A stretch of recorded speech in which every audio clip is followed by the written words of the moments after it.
Inpasigurado ti Ilocos Norte Police Provincial Office adumalan iti umno nga investigasyon ti agwarawaras a viral video iti social media mainaig iti may pagarup a panagdangran ti pulis a napasamak iti estasyon ti pulisya iti Pasukin, Ilocos Norte.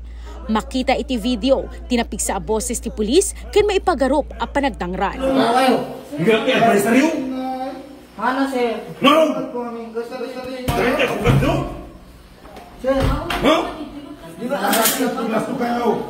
Iti report, may reklamo dagiti tallo a pulis, apakairamanan ti may sa patrolman, police corporal, ken police master sergeant. Iti inisyal nga investigasyon ti pulisya, pasado alas 12 ti tenga ti rabii, iti March 30. Nagkamang ti may sa lalaki a residente iti Barangay Davila, iti estasyon ti pulisya ti Pasukin, tapnon ipakaammo adinangran ti innem a lalaki. Kalpasan iti sumagmamano nga oras, pasado alas 2 ti parbangon. Nagkamang met dagiti innem a lalaki nga imunan a naireklamo ti pulisya, tapnon ipakaammo nga isuda met ket biktima iti panagdangran. Iti panang beripika ti 1st PMFC iti Barangay Da, na amuan a dagiti innem a lalaki ti maipagarup anang irugi ti komisyon. Aging dating maod ti saan na panagkikinawatan iti uneg ti estasyon ti pulisya, anang itundan ti maipagarup a panagdangran.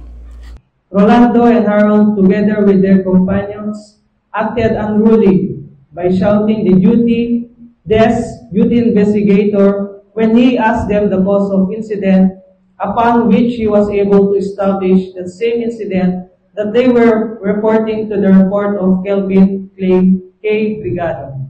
Kuna ti INPPO, maiwayat tinununeg nga investigasyon iti pasamak. Yung mga na-identify namin sa police station na kasama doon sa Tulacan ay nirelieve na rin muna namin at nandito na po sila sa provincial headquarters for further investigation.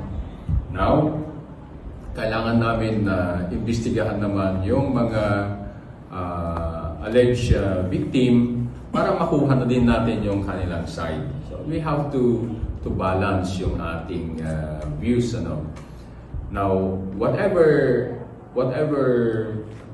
result we'll be getting from this investigation, kung kasalanan ng pulis natin, then they will be filed with administrative and criminal case.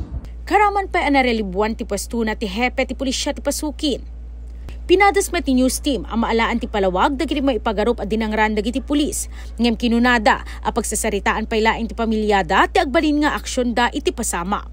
Tere Sundayon, Balitang Solid North.